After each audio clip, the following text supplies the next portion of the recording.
do we actually finally have some rookies to be able to downgrade our starting rookies off them to them and get to some primos to finish off our side? Welcome back to another video, and in this video I'll be going through the trade targets for the first buy round of the AFL season in 2025, as we finally have some rookies standing up and giving us some decent break evens so that we can take advantage of them and get some cash gen flowing, because a lot of us are in, I would say, sticky situations and shuts what's been a wild year. Injuries coming at the wrong time alongside players getting subbed or dropped has really caused some chaos, and it's been an annoying season. But anyway, let's push through here and let's jump into this video. So Angus Clark is the obvious rookie. That was completely obvious when he kicked the 3 goals in his game last week, 98, and basically Essendon don't have a fit player, it feels like. And I'm pretty sure he's like 190 or 188 centimeters. Let's go to Angus Clark here. Let's just see. Angus Clark is 189 centimeters. He's a winger, can play half, but I wouldn't be surprised if he's called up to, or sorry, sort of play a little bit taller. I know he's a winger, but at this point, they have enough players that can just play on the wing, whereas he's tall enough to play at halfback. So will be interesting to see what happens there. I would not like that to happen, but Essendon are really, really struggling. So I could easily see something like that happen, because they basically just need height. They need height in that back line for the next 3 to 4 weeks. And it really suggested to me that they know that it would be very unlikely for them to beat Brisbane. And then they go into Carlton next week. Geelong, it'd be very hard for them to beat Geelong, I feel like. And then they go into Fremantle and their bye. I think they could easily think, damn, we're kind of... I know that they'll have that extra game, etc. Against Gold Coast still to play, or whenever that is. But they could really start to fall back down to earth, I feel like. I could see them having the bye. And who have they got? They've got Brisbane this week. So I could see them realistically, especially if Curnow and Mackay turn up against Carlton. They might not win a game, or they might win 1 game in their next 6 weeks. And then that suddenly just brings them back down to earth, I feel like, especially with their out. So yeah, will be interesting to see with Essendon. But I'm just hoping Angus Clark gets a really good run there. Boyd might play. Ed Allen. I was thinking about this before I press record here, about Ed Allen and sort of where does he stand in that Collingwood lineup? And I just don't know, with Ned Long sort of emerging as a youngster that's putting in performance after performance, I just don't know if Ed Allen has the ability, or not the ability, sorry, the sort of where he is on the pecking order would suggest he's behind a lot of them, and it looks like Collingwood are going to get a lot of their players back this week, which I think Ed Allen immediately goes to sub, or off the field, so out of the side, so I just don't really rate that. Hardiman's on the bye, so he'll be a guy I think next week that we should probably be considering. I know he's had basically 1 good game, but if you can get him for a really good at 491k, you could get him for a really good price, and you could start it just going sort of mid-pricer madness, I guess, in a way, at this point. As there's quite a lot of guys that will make cash quickly, and you can get out of the really, really poor scoring like rookies and stuff like that are sub based, and you can just get to guys like Hardiman or something like that. McAuliffe's had a really good run. He has had 3 of the easiest midfields to go through, and did score a 50 against the Eagles. But DWS and Sydney coming into his bye, I think he could do a decent run here, but I wouldn't be jumping on him, to be honest. Campbell Gray, 264k. He's done all right, but he hasn't done fantastic. Much more of a sort of Supercoach scorer than a fantasy scorer, but is probably one of the better ones out of all of these guys left, I would say. But then again, he's probably just going to put up 40s and 50s, so I don't really think he's going to damage you too much if you don't have Oscar McDonald. Will Hayes, 1 game and he scored a 52, so made a little bit of cash, made 23k, but against Hawthorn this week, I just don't know if he can necessarily put up the big numbers to sort of, we need 60s and 70s, I feel like, and I just feel like he spent basically the whole first quarter on 0. So, yeah, I just worry that he's going to be a guy that just puts up a 35 or a 40 or just generally gets dropped because Collingwood have so many of their players coming back. So that's why I'd stay clear of him.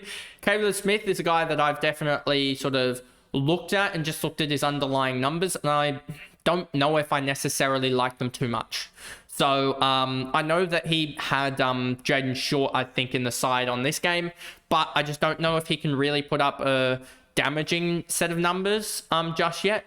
But then again, at 278k for a defender, you could probably clear out a lot of your sort of deadwood defenders here. And so Caleb Smith could actually be an option, but you'd definitely be choosing Angus Clark over him.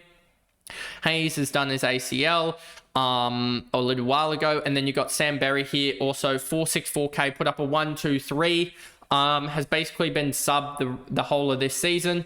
So yeah, definitely an interesting guy to just look at some underlying numbers for. Let's just look at Sam Berry when he actually plays full games, and I'm pretty sure you will see that when he plays full games, if we look at this, you will see when he plays full games, he averages 71.8. So yeah, he is a guy that could easily put up decent numbers if he doesn't stay in the sub-vest. If we just look at sort of this run here that he had to end the year, 77.8 in 8 games in the non-sub minutes. And so yeah, he's a guy that I could easily see if we actually just look at something like this. There you can see 77.5. So he's going to be a 77 or so guy across this year, you would expect, if he gets regular game times. We've seen in 2022, he has gone on an amazing run there where he was scoring pretty well, but he wasn't scoring fantastic, but still scoring all right. You can see if we just jump back up here, that was when he was averaging 84.3. I just don't know if he can stay out of the sub-vest for long enough. And that's the problem with Adelaide and Sam Berry. Else, he would definitely be a guy that you could potentially jump on. And then O'Halloran, I think, just falls under the same sort of conundrum. Basically, when he isn't sub, he's probably going to score. I know that these are some 60s and 70s here, but he's got that Finn Callahan role for about another 2 weeks, which he should be able to score to the 90s and so. But once he has that role removed, he's probably going to go back to around about the 60s, and I just don't know if that's good enough. And that's pretty much all the rookies. Then we go to the coach's choice here and grab up the most traded in. Angus Clark, obvious. Nick Martin. There's actually a really damaging stat here, and I want to just actually look at it for Nick Martin in terms of his fantasy, because I'm pretty sure there was a Supercoach stat that he averaged 78 against top teams and 125 against the bottom 8 or bottom 10. So if we look at this stat and we go, okay, Western Bulldogs top side, Sydney are not a top side this year, North Melbourne not a top side, Collingwood are a top side, Melbourne not so, Port Adelaide are a top side, Hawthorn are a top side.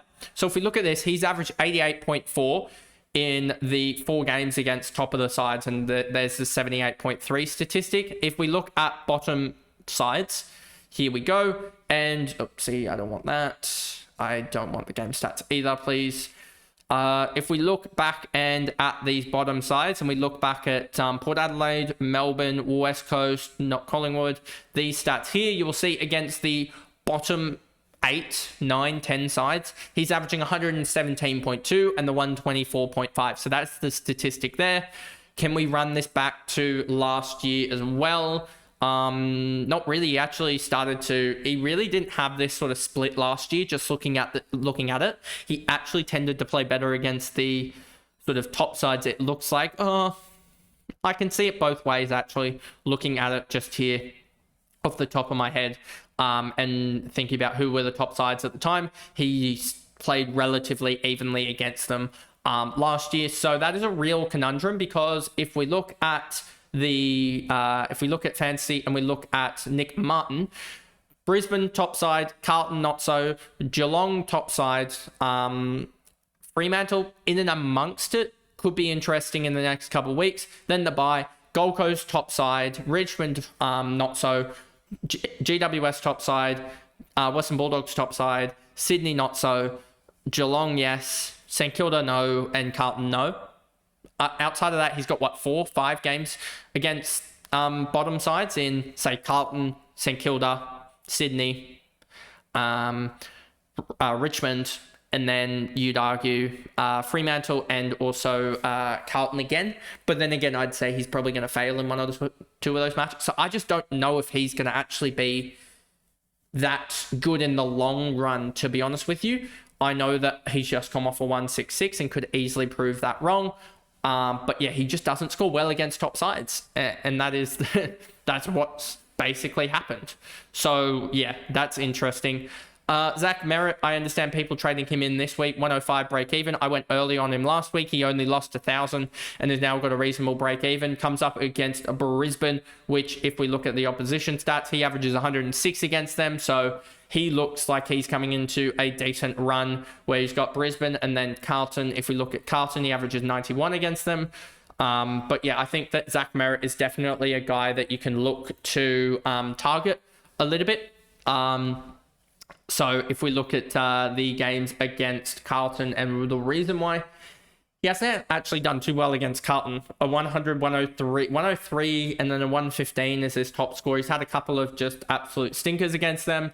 And then he's also got in his, he's also got to play the week after that, Geelong, which if we look at Geelong here, he's got not the best run either. So it's actually interesting that the last couple of times his run actually hasn't it's actually interesting that his run isn't the best given that. So I do think he will buck that trend. He's also got Fremantle where he scores all right against them, doesn't score fantastic. And then he's got the bye, and then Gold Coast and Richmond. If we go to Gold Coast Suns, he scores pretty well against them, and Richmond, he scores pretty well against Richmond. So you could almost actually look at him as a post-bye play. Round 17, 18, and then he's got GWS, which I'm pretty sure he scores pretty well against. I just need to double check that. If we look at that, he actually doesn't. So he's coming up against arguably some of the worst sides that he's got in the next sort of 3 to 4 weeks, which is not the best thing to come up against. He's obviously scored well against them in the past on an occasion. But yeah, it's just interesting that it's probably a post-bye sort of play, Western Bulldogs, Sydney. So yeah, it'll be interesting with Zach Merritt, but I'm not actually as high on him as I was sort of last week when he had the easy matchup against Richmond. Probably should have looked more into that. Max Holmes has got the Eagles. That could be an easy layup type of matchup. He does have the round 16 bye, which is a little bit annoying because that bye has got a lot of players on it. But the Eagles are just really good for scoring. Hayes, I think, is just the cheap rookie that everyone's turning to, but I think he could get dropped. Chad Warner, a 112 last week and's gone pretty well in the last 5 games. Averaged 103 in the last 5, 104 in the last 3. Plays Adelaide. I just don't know if that's a decent game for him coming up in the... Let's just look at Chad Warner against Adelaide last year. If we go to them against Adelaide, he scored 76. He averages against Adelaide 86.4, and he's got one decent game against them. So I just don't know if he's going to score well there. And then if we look at the remaining fixtures, he's got Richmond and Port Adelaide in the next couple weeks. So if we go to Richmond here and look at that, he's gone 86, 101, 85, 100, which isn't even that good. And then he's got, what was it, Port Adelaide as well. If we go to Port Adelaide, he's gone 75, 71, 84, 80, 109, 59. If we actually look at him in the last sort of year and a half since he's been prominent, we can actually just do this here. I think it will, I can actually just look it up here. So the last 3 years in what is now 46, 57 games, he scored 100 plus 13, 21 times. So a basic 1 in 3 or about 36, 37% ratio of scoring 100s. And then you've also, so if you go 21 divided by 57, 36.8%. If we look at his 120 plus scores, 2 divided by 57 is times that by 100. It's 3.5%. So he's got a 36% of him going, and his max score is only a 128 and a 129. So that's the problem I find with the likes of Chad Warner. And you can obviously look back at his 2022 as well and add the extra games in there. So you'd have 24 plus, so that's 45, 70, 81 games. And he's gone and turned up, what is that? He's gone and turned up 30 times in 81 games, which that is 37% ratio. A 37% ratio. And he's gone and 120'd. He's done that in 3.7%. So he's got a 37% ratio of 100 and a 3.7% ratio of 120s in his games that he's realistically actually played on ball, like fully on ball. You can see that in the 2021 he didn't, and that's why. But that's what I'm looking at for Trav Warner, and that's why I don't really like the pick too much. I think he's just a better Supercoach scorer. You can see that in Supercoach, the 120 pluses are a lot more prominent in the 81 games. He's already had 9, 15, 19 120 pluses in 80. That's 1 in every 4. That is 8 times the magnitude of that. And then you can see his 100s as well as 23, 36, 41. He's getting 100 every 2 games in Supercoach. So that's why I would be against Chad Warner. Jack Sinclair, I just think he's actually a really good pick just because of this bye. The bye helps him out dramatically because everyone's going to be sorted for that bye. There's hope that McRae is back round 14, which will help my team especially. But yeah, that is why I think Jack Sinclair is a really good pick. Melbourne, and then also has the bye, and then Bulldogs. I just think that this run is pretty good for him. And then that's basically sort of it. I wouldn't go early on Zach Johnson. I know he's probably going to get a good run of games, but I'd just like to see it before we get him in. Because also you've got Angus Clark in. You've got all the guys like a Merritt. If you have Martin as well, then you're looking at the other round 16 guys, and you're starting to get the very filled up on round 16. So I would just wait on Zach Johnson. You don't want him to fail and basically be a dead pick, especially with round 16 being so choked up with players, because you kind of need him to play you need him to play pretty much through, and I just don't. I think he will, but I'd rather wait a week because we've seen so many guys fail and be out of the side. Sheldrick, Zorko, understand those two. I've been hot on Sheldrick, and I was hot on him in preseason, but he never really got a run, and I just think they're going, damn, we kind of need to just give him a run now. And they've been saying that for the last couple of weeks, or at least it looks like it. And he's got Adelaide and Richmond. If we look at this for the sort of the DFS defense first position, this is what we'll be looking at for the next little bit. If we look at last 10 games for inside mids, Adelaide is a minus 4.8. That is mostly due to Nick Dacos having a stinker and Liam Baker being counted towards that statistic alongside Hewitt and others. Holmes did smash them with 133, and so did Jai Simpkin, but there's quite a lot of players there that are negative. Let's look at the last 5. I think you'll probably see a rough same estimate for Adelaide, -6, so that's probably not the best matchup for Sheldrick, but I think you're getting Sheldrick for him being able to outperform his baseline figure of about 49 he's priced at. Go figure here, but it is about the 49 mark that he is priced at.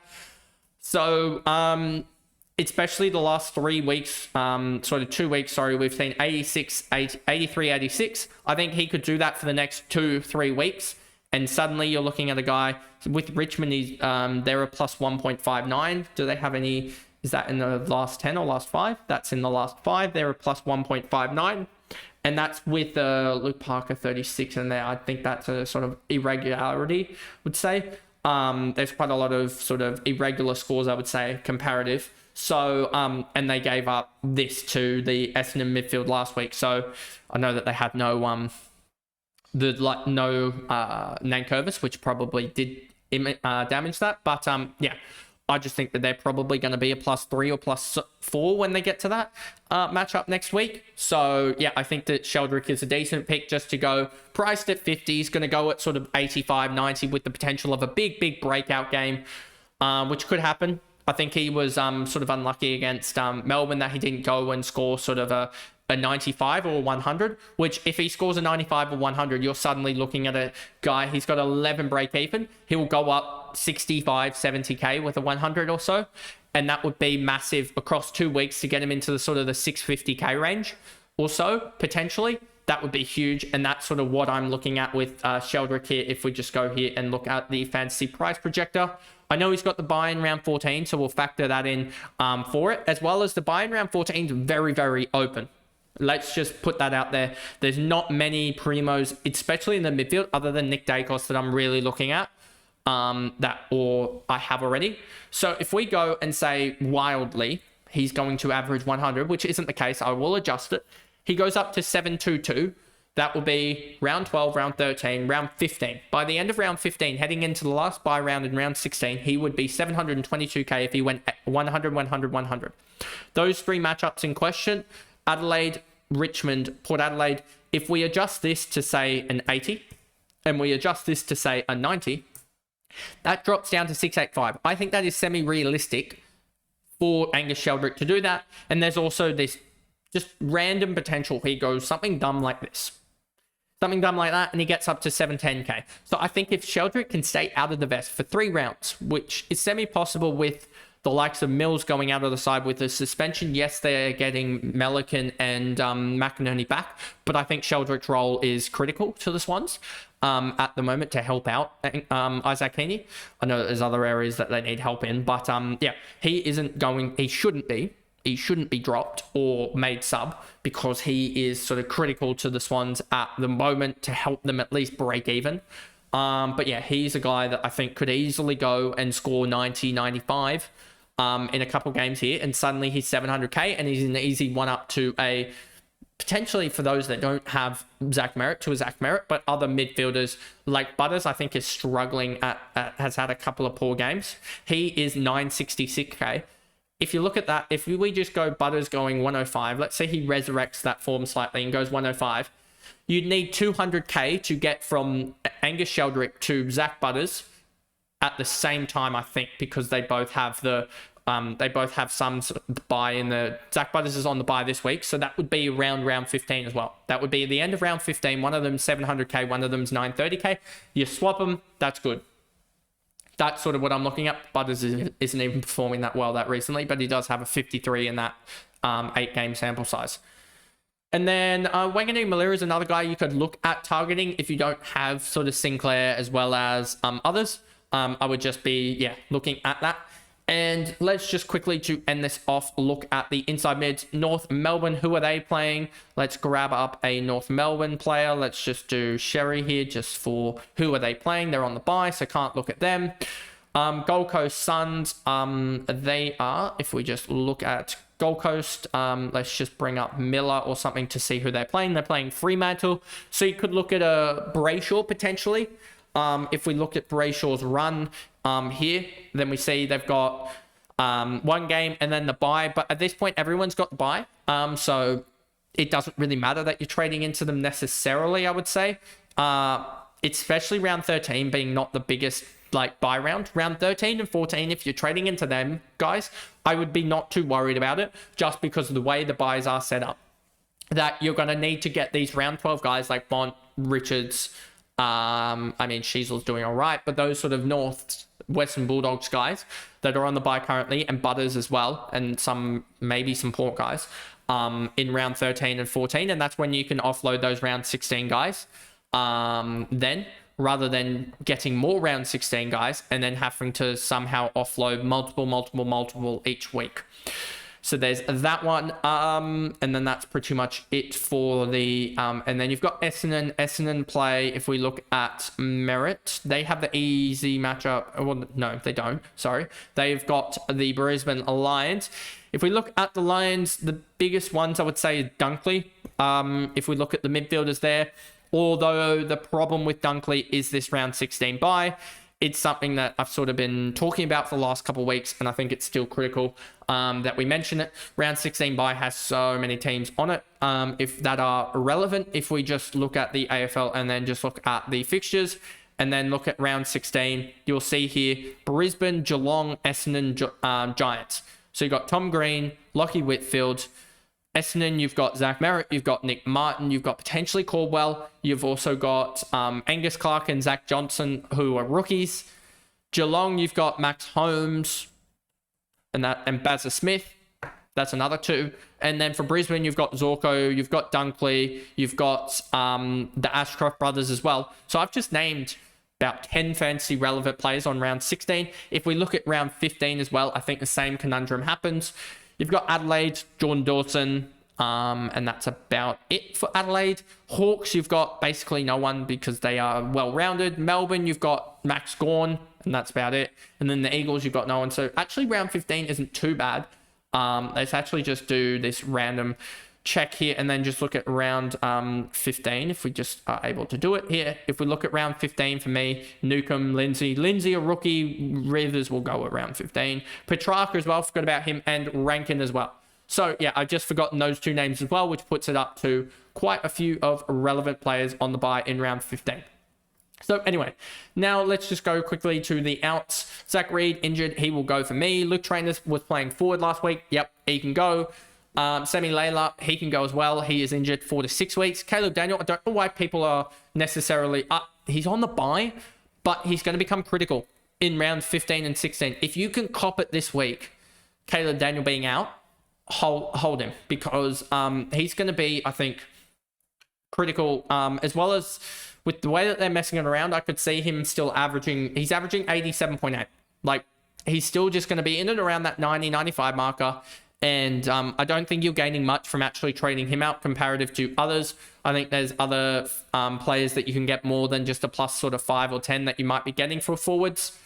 Cooper Simpson injured. Al Hawley did a hammy. Jack McRae, I wouldn't be trading out just because he could potentially be back in round 14. That's sort of what they're looking at for him, that he will be a chance to play in round 14. If he's back round 14 and people have held him, then they're going to get back at the people that traded. Sheasel, I can understand this to a certain degree. I did look at Sheasel trades. I just don't like it too much, to be honest with you. He's still averaging 103. In the last 5 games, he's averaging 103 as well. So it's not like there's too much out of the ordinary there. And he just scored they're dropping him after an 81. Like, it's not the worst. His lowest score is that 81. Outside of that, it's a 90, 91. And he's still got that decent enough ceiling. I just hope that they play him in the damn midfield next week. But yeah, I'd be holding. And then, yeah, a lot of rookies going, etc., just because they're either on the bye or just not playing. And you can kind of combine 3 or so rookies up to a primo at this point. But anyway, that is the video there. A long-winded AFL Fantasy trade targets for round 12. I think they'll generally get shorter as it becomes a little bit more obvious next week who to go to. The primos off the bye are pretty obvious next week. So, and also we had a lot of chaos with injuries. So a lot of divergence this week. So yeah, will be interesting to see how it goes. But if you did enjoy that video, remember to like and subscribe, turn the notification bell on so you know when I upload, and I will see you guys back here for the Supercoach trade targets video soon. Bye guys.